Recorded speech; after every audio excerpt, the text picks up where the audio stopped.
Hello and welcome to the Veloccino Cycling Podcast, where the best stories have not yet been written. You might have noticed we have been away for a couple of months during the summertime, but we are back, finally back, and maybe better than ever before.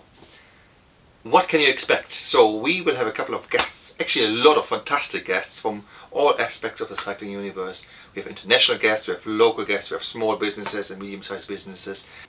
In this very first episode of the new season, I had the pleasure to speak to Alex Miller from Namibia, who just recently won the bronze medal in cross-country mountain biking at the Commonwealth Games, which was also the first ever cycling medal for Namibia at this event.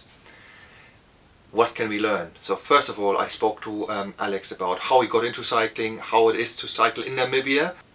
Also, we spoke about the Olympics, because obviously last year they were really interesting, postponed for a year and then with a very limited amount of audience during the competition because of the corona outbreak. And obviously I didn't want to miss to go for a deep dive into his medal winning race here in Birmingham, or Cannock Chase, at the Commonwealth Games. Please bear in mind that this episode was recorded remotely because Alex was back home in Namibia, so there might be a couple of internet hiccups during the recording. The video quality might not be as amazing because we have recorded with our webcams, and also the audio quality might not be as amazing as you would expect. However, you don't want to miss this super inspiring story. 20-year-old guy from Namibia coming to Europe, racing the Commonwealth Games, bringing home a medal, his first ever, or the first ever cycling medal for Namibia at this major event. So hang on tight, enjoy the show, and please subscribe. Hello and welcome to the Veloccino Cycling Podcast, where the best stories have not yet been written. This is our first episode of season 7, and I'm so happy to be finally back recording. We took a bit of time out over the summer. This season, we actually start with an absolute banger. No, actually, we started with a Miller. So welcome to the show, Alex Miller. Hi, Niels. Yeah, thanks very much for having me. You're finally, after how many weeks of trying to get this together? About 4 weeks or so, like for our listeners. We tried to record a couple of weeks ago, and then we had like all sorts of technical glitches. Let's call it glitches, and it just didn't want to work. So finally, we are back together recording, and I'm really excited. Yeah, I guess there's quite a lot to talk about, I think. Some of our listeners know I spent some time in South Africa, about 2.5 years. That's where I met my wife. That's where I spent actually the best time of my life. So I still have like a lot of links to the African continent, and I'm always really excited when I see especially cyclists doing well from this part of the world. So when I saw you actually winning the bronze medal at the Commonwealth Games, I was like, yeah, oh my goodness, that's so cool. I want to find out more about this guy. And because to be 100% honest, like I saw your name popping up every now and then, but I never really 100% put you on my radar. Yeah, I knew who I was, or anything like that. Yeah, because you're only 21, right? Yeah, I'm 21, turning 22 end of the year. It's crazy because, just as you listeners don't know, but in the prep talk that we had before, we just found out that actually there's so much stories already in this little, or in this short career span that other riders might not even achieve over the like a much longer career. Let's start about cycling in Namibia. Like, how did it all start? Where did it start? Where do you live? So yeah, basically what many people might not know is I grew up on a farm in a very remote location in the south of Namibia, close to a very small town, which has got like one tar road through it called Helminghausen. And yeah, our farm was located about 60 kilometers west of there. So, I mean, growing up on a farm, you've always got so much space around you. You've always from when you can walk, you've got a bike or a BMX that you ride around with on the farm. So I think it basically started then. I mean, nothing serious, but you'd go and grab the bike after school, go and ride around a little bit, and then I would say I started I started riding seriously, there was a marathon race happening at one of the lodges, called Kleinhaus Vista. What would be interesting is, or yeah, for those of you who want to Google it, it would be quite interesting for you to know where it is. It's in a very remote location, and the owner there, he was doing mountain biking, and so he would always organize this marathon event. And then in 2013 or 20, I think it was 13. Yeah, I was 13. Yeah, I was 13 years old. Yeah, so 2014, I decided to, hey, why not just go there, take part in it. Um, it was a 2 day marathon race. I mean, we got there, we didn't know anything like how these races worked. and we only did the first day, and then we left. And like, we didn't even tell the owners that we were leaving, and we wouldn't do it the second day or that. So yeah, it was good fun. And then They must have been very pleased because I believe they were like looking for you, right? yeah, no, they were like, we told them, like, they saw us going in that, but I mean, yeah, we just did they like one day, and then we went back. But that's I would say that was my first race, and I really enjoyed it. And then I like started training a bit more regularly, for the next year's event, which I also did. And I think from then on, I started to look around more to see where if there were more races in the area, or yeah, more competitions. And yeah, I just slowly but surely started doing more. This is super interesting because in one of our previous episodes, we spoke about how to deal with like defeat, and I would just it's very difficult to call this a defeat because you were only 15 years old and you did like a marathon. So after breaking up after one day, I think it's absolutely fine. But then for you as a teenager, it must have been like, oh, I wish I would have been stronger. So I guess your response to that was like, I want to train harder to do it better next year. Yeah, it was. I mean, then again, we had no idea how the marathon, or what a 2 day marathon worked like, and worked what, and we thought, oh no, we'll just do the first day and then go back home. Okay. Mega. And yeah, but this was in the start of something bigger because so you were 15 then, and I think 40. The first time I did it was when I was 13. Yeah. 13. Oh my Yeah. goodness. That's really early. Because then later, when you were 17, I think you won the bronze medal at the African Champs, right? Yeah, that was 2018. That was 2018. That was, yeah, sort of my first year really competing internationally. What happened in between? Was this like, I just try to picture. It was all just local events. Nothing serious. Yeah, all just local events. And then it was actually 2017 where I competed in my first international event, which was the 2017 African Championships Yeah. in Mauritius. How do you qualify for an event like this? Is in Namibia?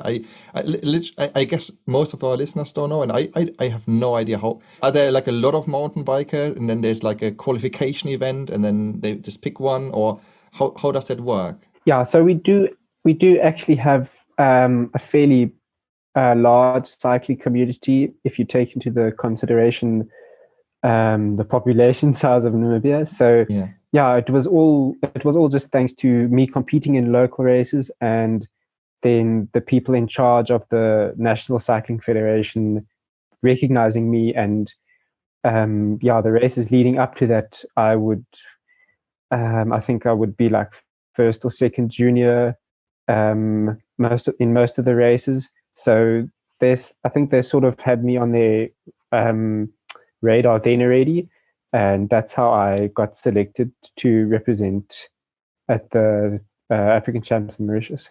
I would have gone to Mauritius if I were you. Like, that's amazing. It was my first time on an airplane flying from here to Mauritius. Really? It was my first time on an airplane. Yes. That's amazing. Like little Alex with his backpack. Here we go.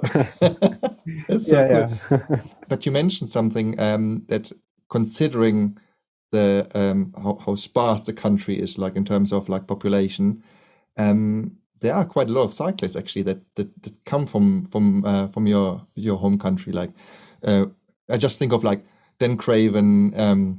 I think it's a always recurring name in everywhere. Like I think he's in the UK at the moment. Yes, he's in the UK. Yes, that's right. He's in the UK right now at I think it's the Bespoke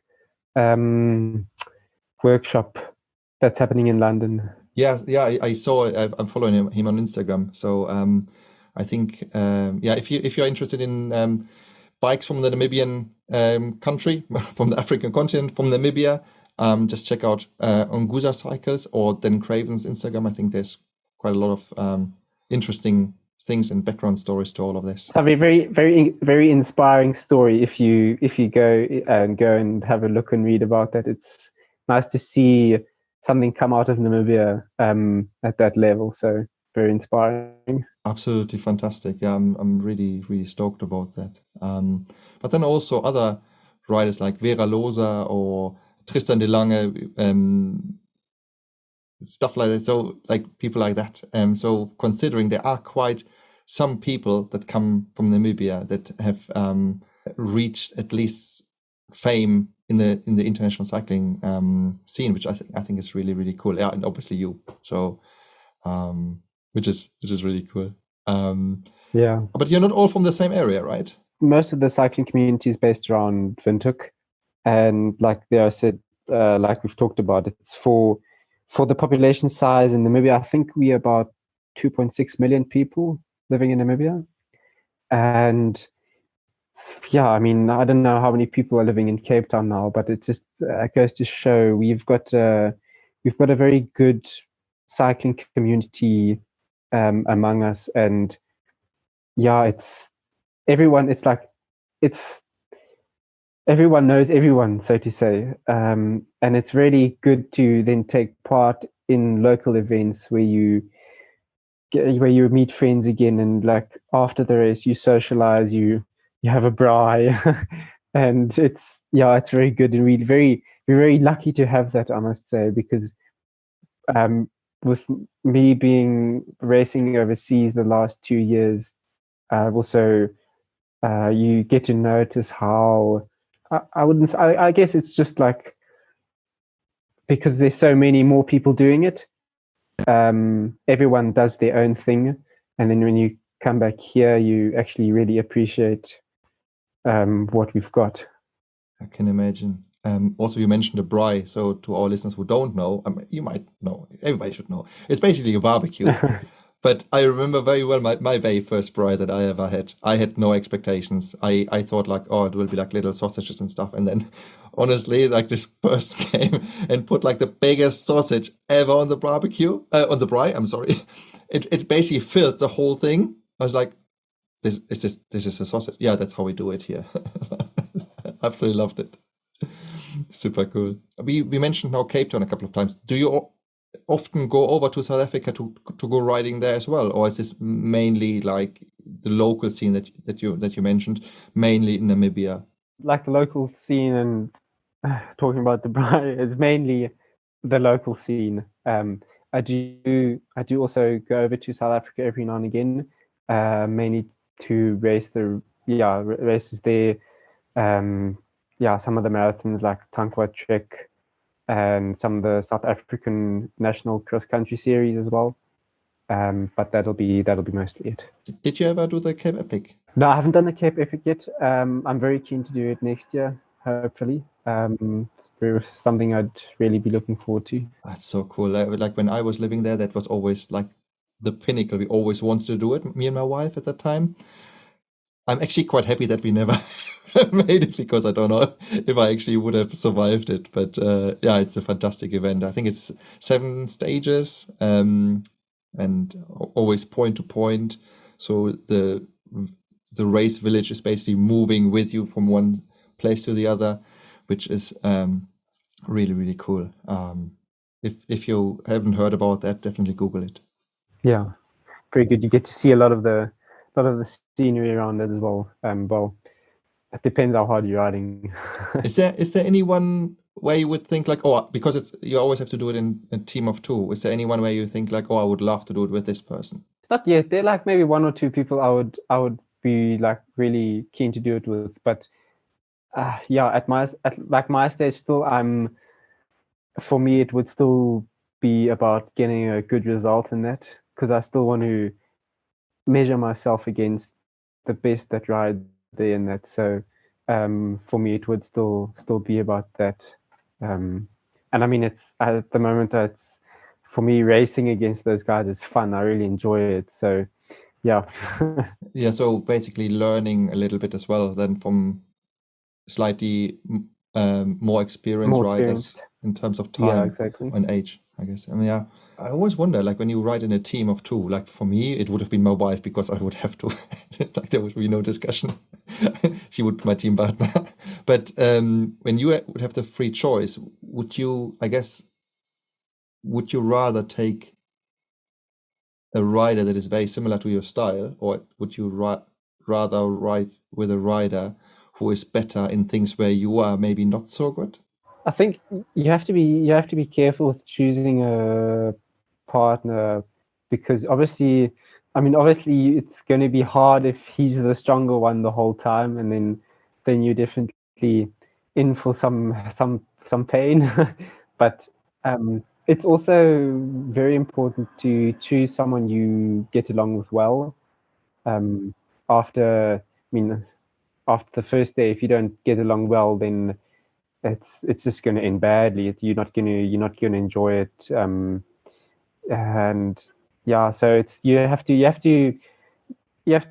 yeah, choose wisely. Like you obviously want to choose someone who's got a similar riding style as you, but also someone who you get along with well, because 7 days on the bike, that can get quite long, and you need someone to be able to talk to about things on your mind or whatever. So yeah, you have to choose wisely, I think. Okay, maybe I shouldn't take my wife then in this situation. To be careful, she might listen. Going forward further, so you have also, like I mentioned earlier, you're relatively young age. However, you have also participated in the Tokyo Olympics, and I think this is like a massive achievement as such already. And talk me through this. Like, how did this happen? When did it come onto your radar that you thought, okay, that could be something I would want to do? Like, is this like a childhood dream, or was this only later after you actually won the African championships in Cairo, I think, that where you thought, oh, yeah, that would be my aspiration?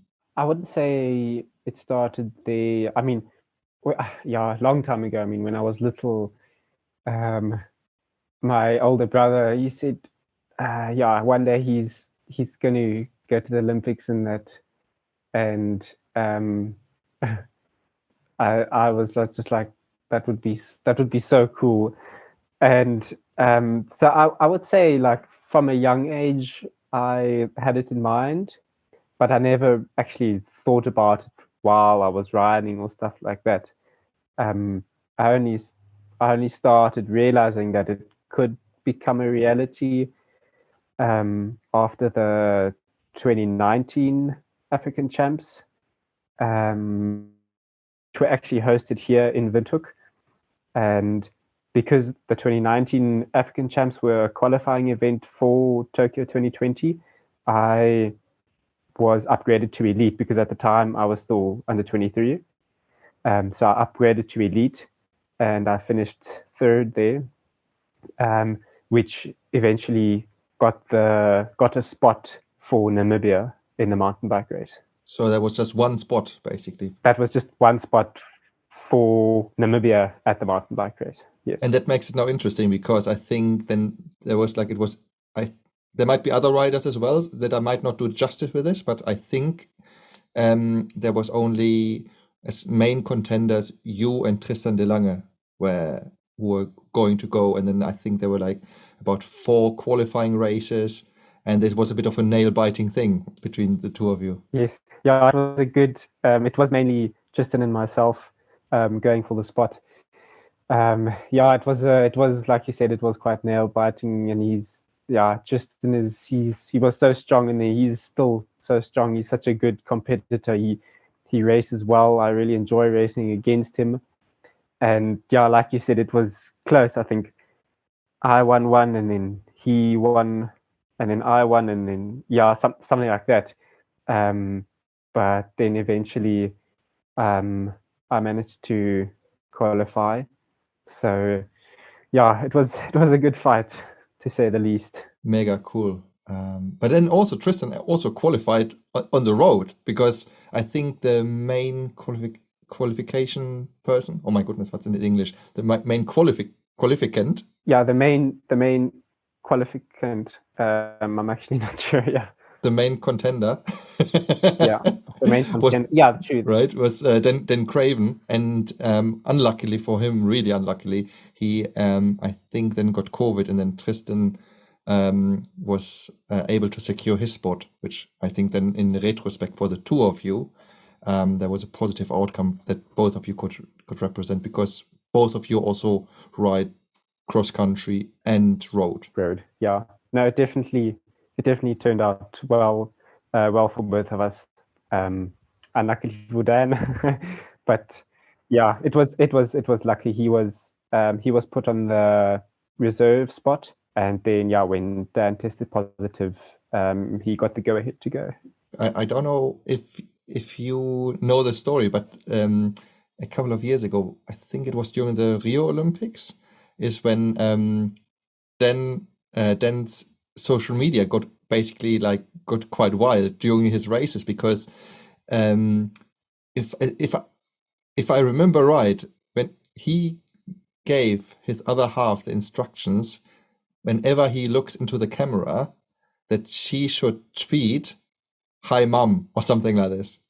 And a lot of people basically absolutely loved the idea, and because it looked so much as if he would be like tweeting live while he was racing the Olympics, and this made him come a little bit to fame. He hasn't told me about that story yet, but yeah, Dan is very inspiring. I mean, he still did the time trial on a road bike, because he never went to Rio to do the time trial bike. His main goal was the road race, but then because there were, I think some guys pulled out of the time trial or weren't able to race, so then he got a call from the organizer and said, "Hey, do you want to do the time trial as well?"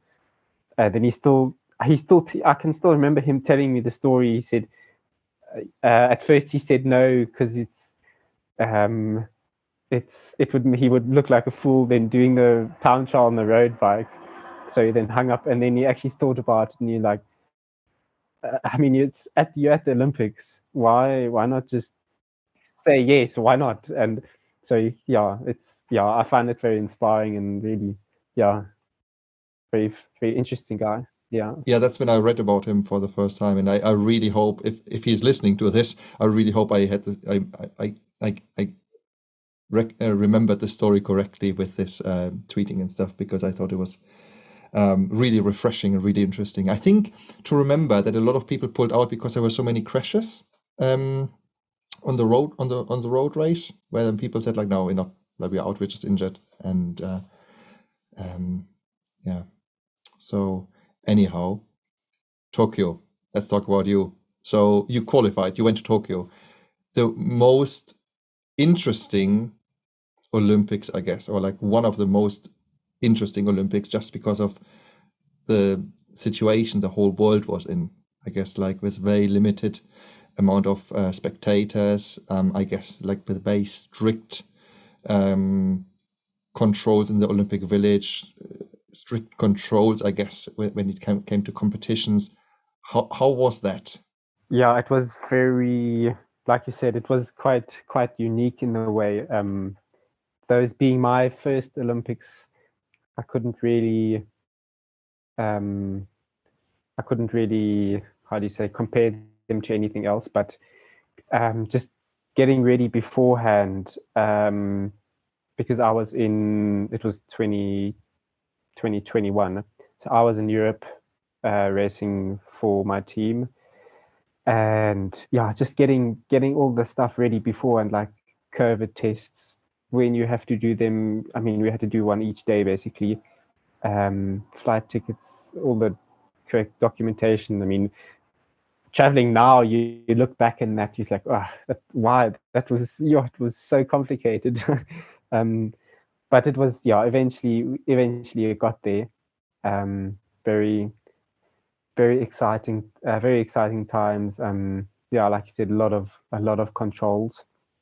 But I must say, they managed it very, very well, I found, especially considering how it was going there and what, the circumstances around it, basically.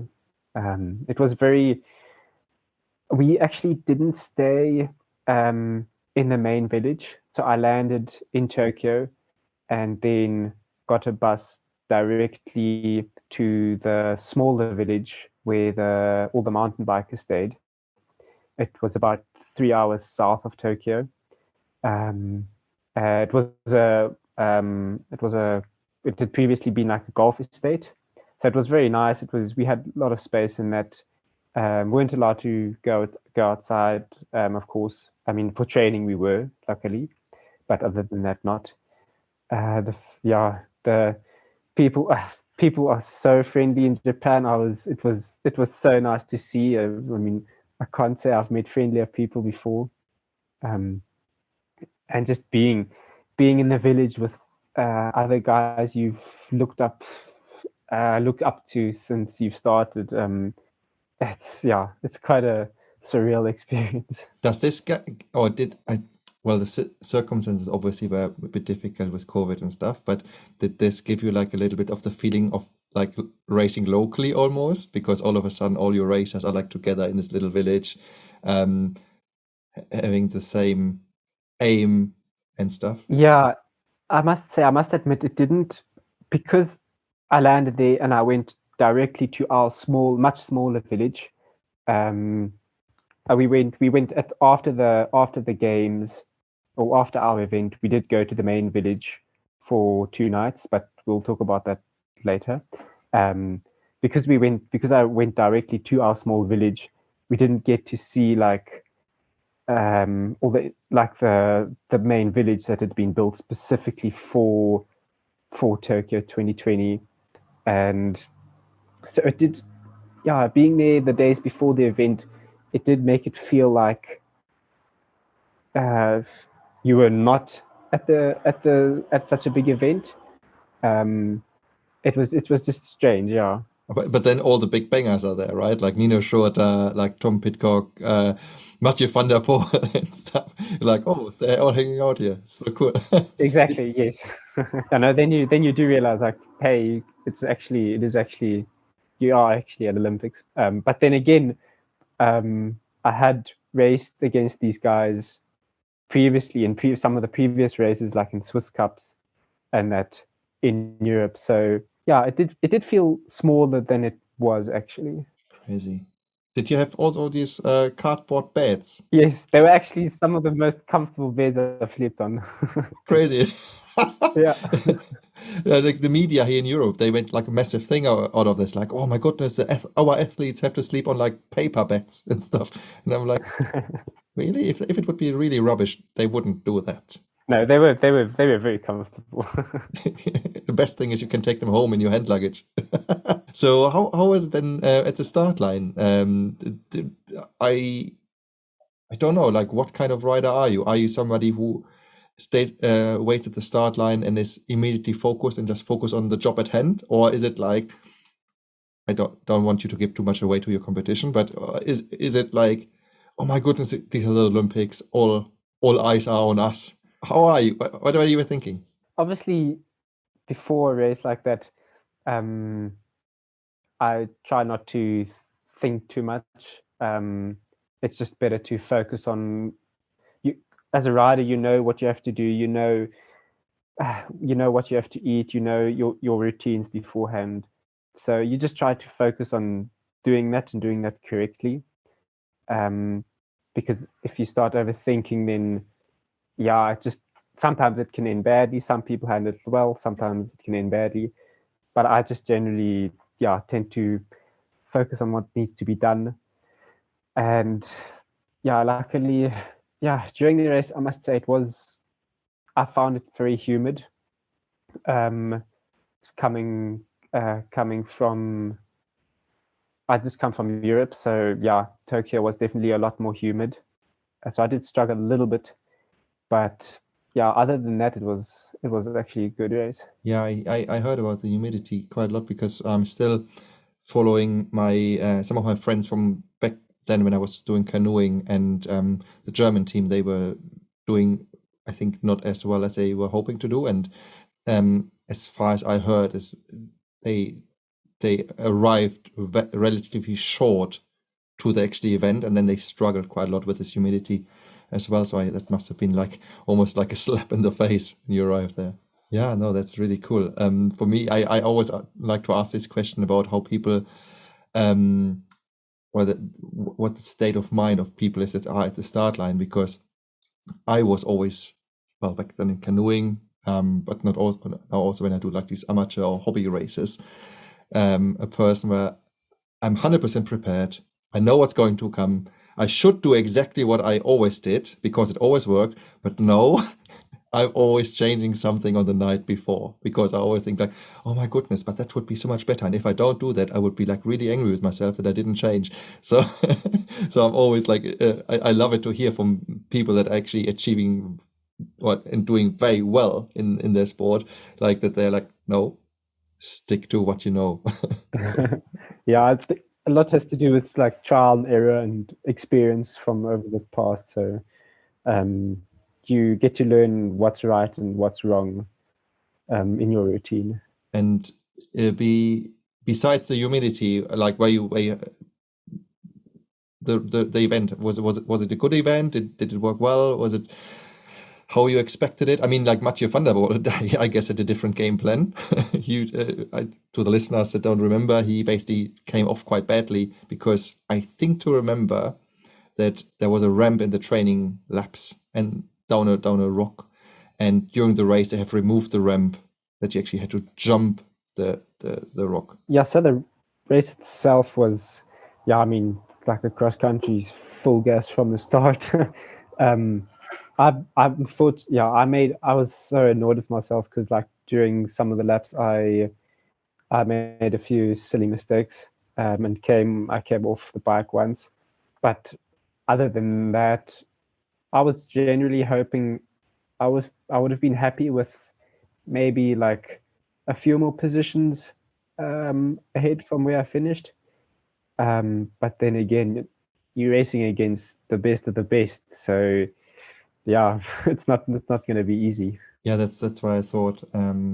Also, I like we spoke about this before. Like, although you raced a bit in Europe, but I guess in comparison to like the main contenders, they have like so many more race miles, I guess, in their legs.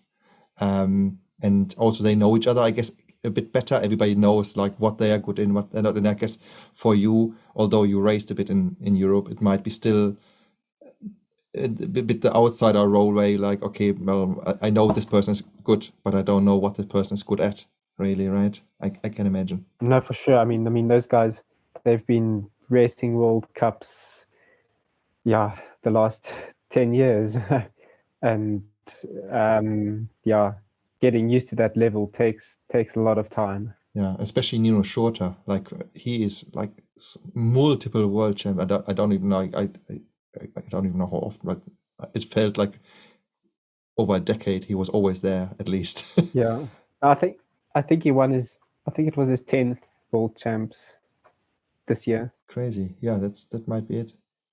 Absolutely crazy. What a privilege, right? Or like what an honor, like to stand on the start line with somebody like this. To race against him, yeah, it's quite cool. And then this year, actually, you were here in England to race the Commonwealth Games. That was really cool in Birmingham. In Birmingham, yeah, that was a good experience as well. It was, yeah, definitely a highlight of the year. I guess most of our listeners know. If you don't know, so Alex basically got the bronze medal, which is absolutely amazing. I think there were like two Kiwis ahead of you, and then as far as I remember, that's a very bad preparation. But I think then Scotland and then England I think to remember. That might be it, Yes, or other way around. that's right. Yeah, no, that's correct. Yeah, yeah, that was a good race. Preparation before that had gone fairly well. I must say it was nice to, because then again I'd been just before that I'd been racing in Europe, in Germany, Austria, Switzerland, and then I flew over to join the national team there. And it's always nice to see familiar faces. Mentally, it's also important that you're in a good space beforehand. Um, and yeah, then the race itself was yeah, that was a hard race. We started off quite well, and then I actually didn't have such a great start. And then yeah, the two Kiwis in front, they went from the word go basically, and then it was England and Scotland, and then I was just behind them, and then on the last lap, I finally managed to catch them, basically on the start finish line, and then on the final lap, I wasn't I wasn't sure how they were feeling, and I wasn't so keen to uh, come down to a sprint. So then I just gave it gave all that I have on the main climb. I mean, it wasn't long, but it was at least a climb.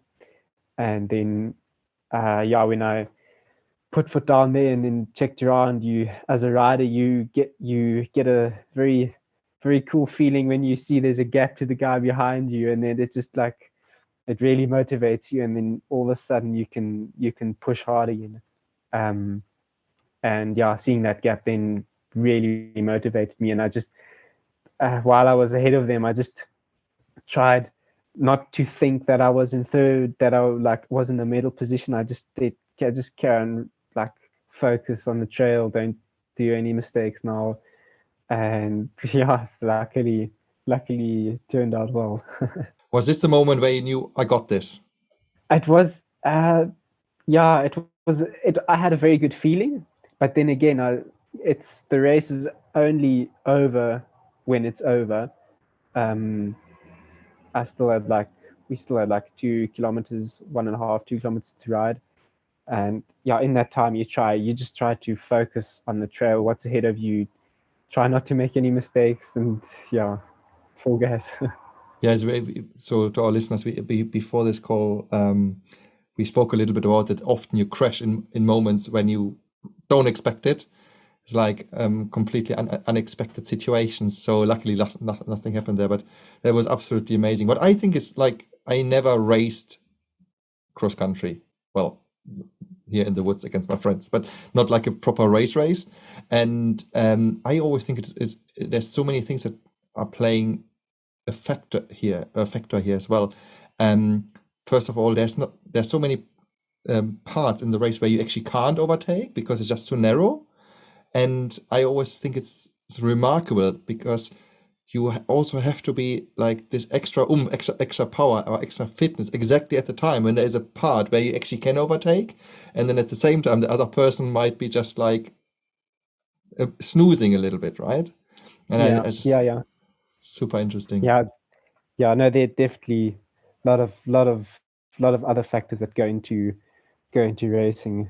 Well, racing in general, actually.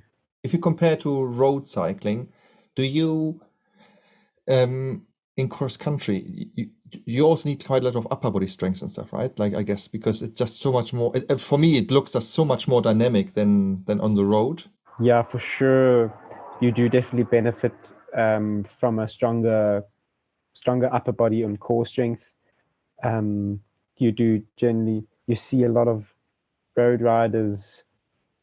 I don't want to say neglect core fitness, but it's if I were to switch onto the road, core for me would still be a big part, big part of it. Just gives you a very good base to build from. Crazy. Yeah, switching to road. We will speak about that later because I want to come. Sorry, I want to come back to this race in Birmingham. Well, I cannot chase again. And yeah, I just thought this was absolutely amazing to see, like someone from Namibia getting a bronze medal at such a high profile event. How was this perceived like back at home? Like, I guess, was there ever a medal at the Commonwealth Games in cycling for Namibia? Not in cycling at the Commonwealth Games. In other disciplines, yes, but not in cycling, no. Do they often refer to whenever there's somebody then all of a sudden gets a medal, then there will be a road with your name or something like this. So is there like an Alex Miller Street in Namibia? No, that hasn't ever yet, but it definitely has changed. There must be. Come on. Not yet, no. It definitely coming or winning the medal definitely did. I think put my name in a little bit more of a spotlight in Namibia. So I definitely have had a lot more people from here contacting me. First of all, congratulating me and contacting me, and a lot has to be said for my support structure behind me, because it's how would I say it? It's not just me who deserves the medal. It's everyone. It's my sponsors from back home, my friends from back home. I mean, for me, it's always such a privilege to put the Namibian jersey on and represent Namibia at events like this. But a lot really has to be said for the guys, family, friends, sponsors standing behind me. I mean, they're the ones at the end of the day that keep you going, especially if you're going through a tough time or that. I love it. So, well, I have a solution for that. So basically, we will find a place where we can have the Alex Miller Road or Alex Miller Street, and then on the signpost we can put all the sticker or all your sponsors down. So, which stickers or which sponsors would you put on your signpost that supported you the most? Is there any sponsors in particular where you were like, oh wow, that was really really good? I guess like maybe material, equipment, stuff like that. Yeah, so I must say I've been very lucky. While I've been in Europe the last 2 years, racing for Trek Valde, they've supported me fully there, and it's been such a big help having their support there. But then also when I've come back, companies like Pupkewitz, Megatech have been supporting me while I'm here. So yeah, a big thanks to them for having my back. That's really really cool to hear. It's always important to have somebody believing in your dream, right? And then just like being there when you need them the most, but also celebrating with them later when Exactly. once you've basically harvested the fruits of your hard work. Amazing. I just think it's absolutely amazing to see. And yeah, moving forward, what's next? I don't know. I almost feel we have like gone quickly through this Birmingham experience. Did you actually stay here for a long time? Yes, I was there for quite a while. So for the whole period of the games, and it was because they managed to sort of control it a bit better with COVID and that. It did feel a bit more like a special games experience, because we were at the village. We actually stayed in the Warwick University campus, and that was so crazy. That was so great. I mean, the setup that they have, like there's an entertainment center for the athletes. There was like grab and go food stalls. There's a free coffee from 7 to 7, free pizza from 7 to 7. It's such a nice experience. That's amazing. And how is it when you go to the village? And do they put like little stickers on the doors where everybody lives and say like, "Here's a medal winner. Here's a medal winner"? Some of the countries do. I think some of the countries do that. Like Australia, for example, in front of their building, they had like medal scoring table to show how many medals they'd got already. And then maybe I had also like the big board, and then it was just like Alex. We didn't have one, but I think we've learned in future we'll have to get one sorted out. Oh, amazing! So cool, so cool. And yeah, did you like in this situation? Well, you were in, I can't even. I live in England, and I even have a British passport, but I can't say the name. Warwickshire University. Warwickshire. Warwickshire, that one. um, Everybody will laugh.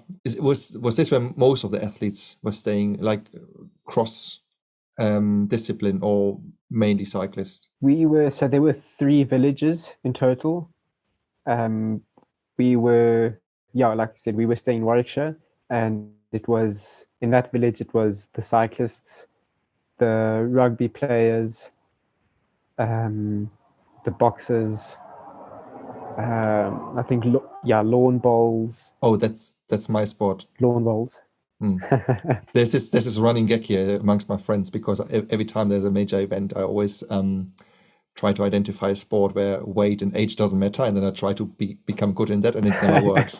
So last time at the Olympics, I decided to become very good in archery, and I bought myself like a really nice archery set and stuff. I was doing research for like 2 months, and I bought myself like a really nice archery set, and I haven't used it once. Anyways, that's a different story. So the medal table, you said like you want to do that potentially moving forward as a nation, and I guess what we didn't speak about is actually support from the federation. How does it work? I guess, is there like an Olympic committee or like a national cycling federation? I guess there is. So how does this play out? What part do they play? How do they support you, and how does that work? So obviously we have our national cycling federation, which do the selections and that, and do a whole lot more actually, and a lot has to be said about them, because everyone working there is doing it on a volunteer basis. So it's so good to say that we've had cyclists at the Olympics before. We've got a medal now, and that cycling in Namibia is doing so well. So it's all thanks to the organizers of that and the people responsible for that, and also like representing Namibia at events like this. I mean, it wouldn't be possible without our national Olympic committees and national sports federations. We get a lot of support from them as well, and it's good to be able to how would you say, reward them by bringing back results, and we're very lucky to have their support. Yeah, it's absolutely amazing to see. I can imagine only, without knowing any numbers or evidence or whatever, but I guess that all of them also, or like all these federations operating on more like a shoestring budget, I guess. I think to remember, as an example, in the 2012 Olympics, I think that just the British Badminton Federation had a bigger budget than the whole South African Olympic Committee, as an example. And I guess in Namibia it might be very similar. That the cash is not like falling from the trees and stuff. No, it's difficult you can't really compare us to a country in Europe, say Germany or Switzerland, that it's too different. But then again, we have to be thankful for the people that do support us and help us here. Yeah, that's really interesting. Really cool. There's a question that just came up during our conversation that we had before this recording, because you also speak German. Because there's some roots.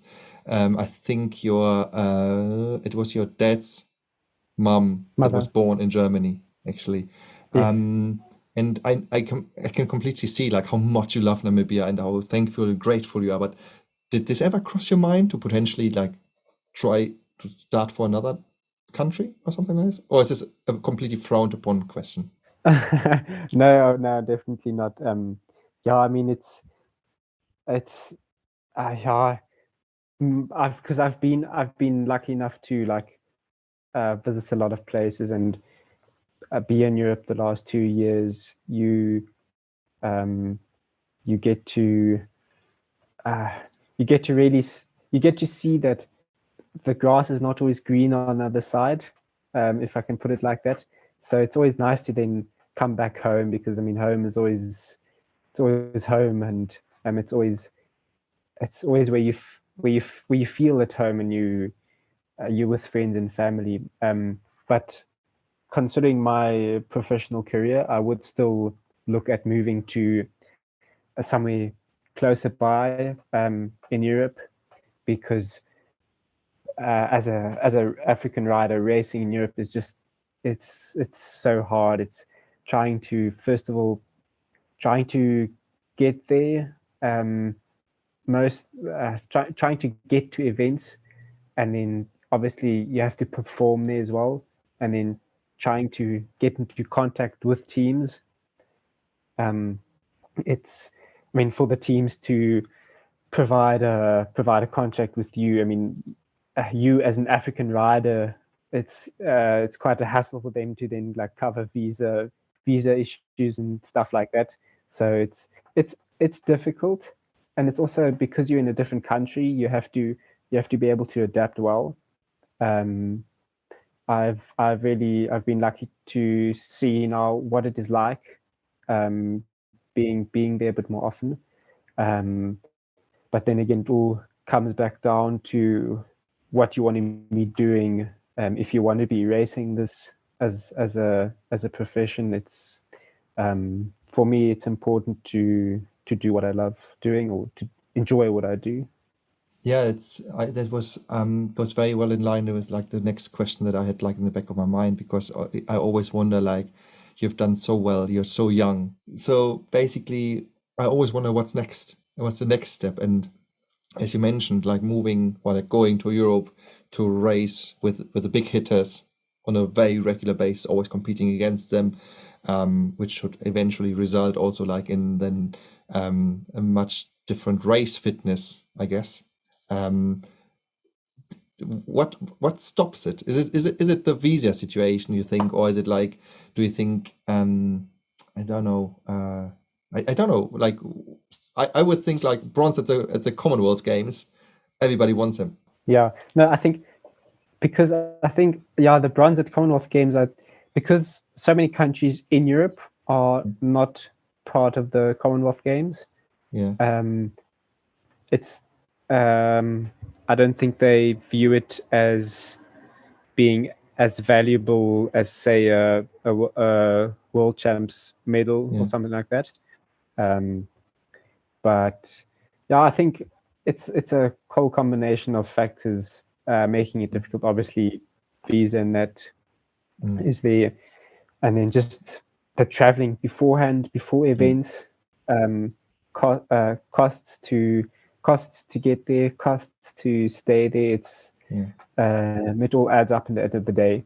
So, like I said, I've been there the last 2 years, and I've been very lucky to have the support from Trek Valde.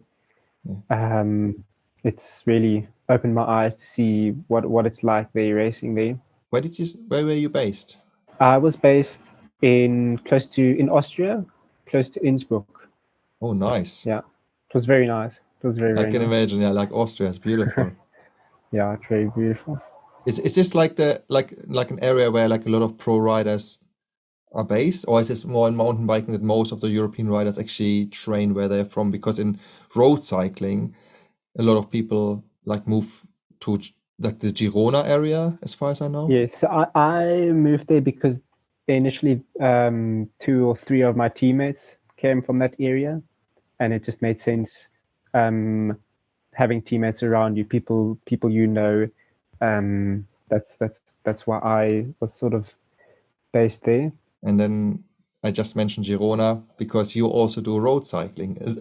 Like, it was quite funny when I was trying to write my little notes down here. Like, um, my page was almost full with like titles, like, okay, and this was only cross country, and then we came to road and like, okay, Namibian champion, like all of this. So but your heart is like more on the cross country side of things. Yeah, at the moment, the main thing is still the cross country. It has always been. I do enjoy racing on the road a lot. Always a lot more like tactics involved in that. I would actually like to race a bit more on the road, but because it's sometimes the cross country calendar is so busy, you don't have the opportunity to race on the road as much. So hopefully in the future, what I would like is to mix the two a little bit more together. But then again, it also comes back to if you do have a team, if it's a cross country team, if it's a road team. So you have to be specific in what you want to do. Yeah, I guess that's quite difficult, mixing this all up. I think there's not that many teams where you can do both, I guess. Well, I just read recently that Ineos signed Pauline Ferrand-Prévot for their off-road team, which I think is quite interesting, an interesting move. Wonder where this is leading to. So maybe other teams are also opening up to do like both, especially now with the growth of gravel. Gravel seems to be like Getting bigger now. I don't know what happens there. Then again, I mean, the people who do get signed for that, I mean, they do have the results to back them up. So obviously they have that. But it's interesting. Yeah, it's interesting you say with the gravel, and that it will be interesting to see where that goes and how if that continues to get bigger. Yeah, I was really interested so gravel is basically what I do at the moment the most. Just for me, it's relatively safe. I have like two little children, and at the moment, I just most of the riding that I do is on my own. So I prefer to just go in gravel. I know I don't see any cars there, nothing there. It's very simple. So I had a very strong interest in like watching these gravel champs, and yeah, I was very surprised how they pulled that off. Because for me personally, it looked almost more like a road race. Although I heard that this was mainly the fact because they couldn't televise the off-road sections apparently because they didn't have facilities in place. Anyways, we don't have to go too much into detail. But would gravel be something that you could imagine to do?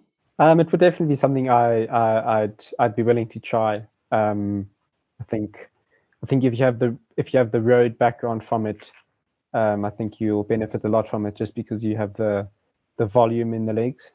Yeah. So, but yeah, I would definitely, I wouldn't say no to giving that a try. Very cool. Very cool. I really hope to see you next year in Europe, and I really, really hope for the future that you will find yourself maybe in Europe or at least like at another couple of banger events. Because I really enjoyed watching you getting this bronze medal, and I think I'm not the only one who were like, wow, that's so cool. No, thanks. Yeah, thanks also for getting in contact with me. Even though it was through Till or that, but it was very nice to be on the show. Yeah, that was really to our listeners. Like maybe sometimes you wonder like how we managed to get our guests onto the show, and sometimes it's just really interesting ways. This was actually quite funny how it has all happened. So I went with my family on to the Malvern cycling classics in the Malvern Hills, obviously, because my little daughter, but we signed her up for the balance bike world championships for 2 to 3 year olds. She didn't race it because she fell in one of the training rounds. She's like, I'm not doing it. So she didn't want to do it. Fair enough. But we bought her a new bike. So anyways, so we were rocking along there. And then my friend Tom from the village here actually saw me just like strolling around. And he's like, yes, look, there's another German. And I was like, oh, really? let's go. So we went to the stall next to his stall. He was helping out someone, and I met your friend Till, and it just turned out that he's not German. He was actually Namibian, and we started chatting, and then obviously I was like, oh, this is so cool. You just recently produced a bronze medal winner, and he was like, yeah, I know this guy. I was like, really? I want to have him on my podcast. And I think the next day or 2 days later, you sent me a message. I'm in. And Yes, I it was. absolutely love that. Yeah, he sent. Yeah, he's a good friend of mine. Haven't seen him in a while, unfortunately. But then he let me know. Yeah, so good, so good. It's he's based in Germany at the moment, I guess, with the company, and I have to get him onto the show as well. Would be quite cool, just to for a bit of a chat. Really nice guy, and this is how it sometimes works, right? Like sometimes the world is smaller than you think, and all of a sudden you make contact with really nice people that you didn't even know before you would ever be able to speak to. So that's fantastic. Thank you so much for coming into the show. If people want to follow you, because I guess a lot of people want to find out more about you, what are the best places to find you, to find out more about you? Yeah, I'm on Instagram and Facebook. Instagram is Alex _MTB _Miller. So Alex MTB Miller. And on Facebook also as Alex Miller. I will put the link in the show notes as well, and also in our Instagram account I will link to your account as well. So please give Alex a follow and see what he's up to. And if you are in charge of a European team, I'm pretty sure you can figure something out for him as well. So get in touch. That would be super cool. There were so many topics where I would have loved to go like almost more into like the detail, like with all the races and stuff, but it was just so much to cover. But I absolutely loved it, and I personally didn't miss anything in this conversation. So Alex, thank you so much for being on the show. Thank you. Yeah, thanks Niels. Was good to chat. Yeah, thank you very much. And to everybody else out there, just don't forget, hop on your bike, ride your bike, because don't forget, the best stories have not yet been written. Wait. First of all, thank you so much for tuning into our previous episode. It really means a big deal to us, and I hope that you have enjoyed what you've seen. This leads me to number 2. If you would like to support the channel, please hit the subscribe button, click like, or comment down below. Why? Because this will feed the algorithm, so other viewers will find us easier in the future. And for you, if you don't have enough of us already, why don't you click on this side or on this side to watch some more of our other episodes. Thank you so much from everybody at Veloccino, and see you next time. Go out, ride your bike.